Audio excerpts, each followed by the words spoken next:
గత ప్రభుత్వం ఏపీలో విధ్వంసం సృష్టించిందని సీఎం చంద్రబాబు తెలిపారు. రాష్ట్రాన్ని 30 ఏళ్లు వెనక్కి నెట్టారంటూ మండిపడ్డారు.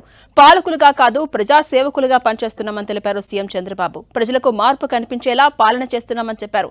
విధ్వంసం నుంచి వికాసం వైపు అడుగులు వేస్తున్నామన్నారు సీఎం.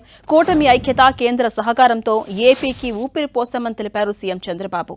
అమరావతిలోని రాయపూడి పరేడ్ మైదానంలో తొలిసారిగా నిర్వహించిన 80వ స్వాతంత్ర్య వేడుకలకు ముఖ్యమంత్రి హాజరై జాతీయ జెండాను ఎగురవేశారు.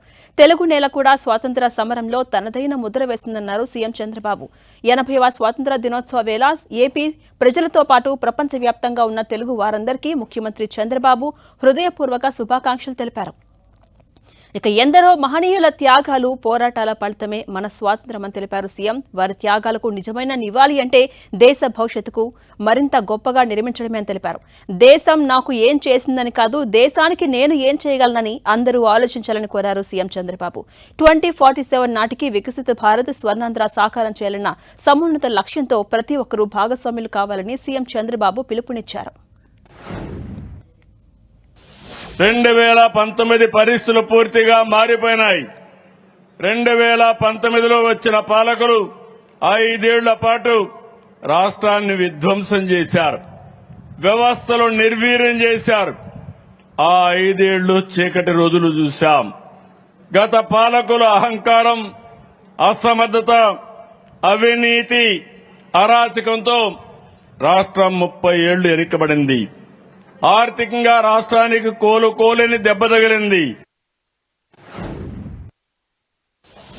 మేము పాలన ప్రారంభించినట్టు చుట్టూ చీకట్లు, కానీ ప్రజల మద్దతు, కూటమి ఐక్యత, కేంద్ర ప్రభుత్వ సహకారం ఈ 3 రాష్ట్రానికి కొత్త ఊపిరి పోశాయి.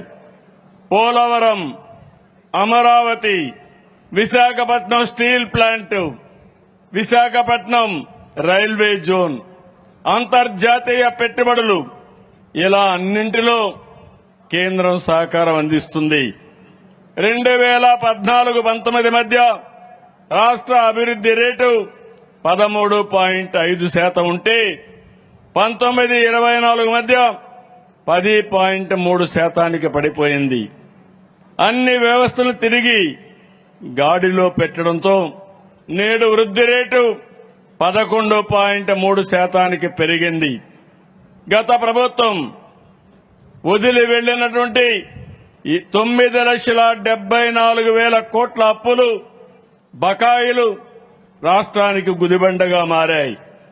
అయినా నమ్మకంగా ముందుకెళ్లాం. రాయలసీమ ఆశలు నిలబెట్టాం. పోలవరం జీవనాడి. పోలవరం ఆంధ్రప్రదేశ్ కి జీవనాడి. 2019 ప్రభుత్వ మార్పుతో పోలవరం ప్రాజెక్టుకు తీవ్ర నష్టం జరిగింది. సమస్యలు పరిష్కరించి 2 ఏళ్లలో 89% పనులు పూర్తి చేశాం. నిర్వాసితులను ఆదుకుంటున్నాం.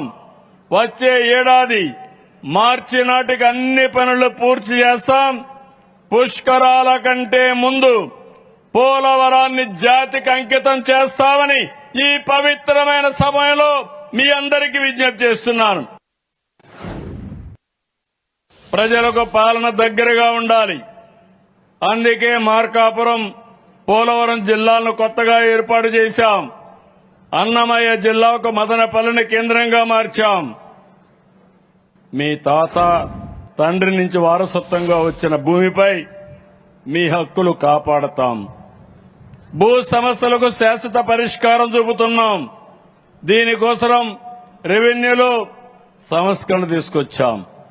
ఈ ఏడాది జనవరి నుంచి రాజముద్రతో 32 లక్షల మంది పట్టాదారు పాస్ పుస్తకాలు పంపిణీ చేశాం.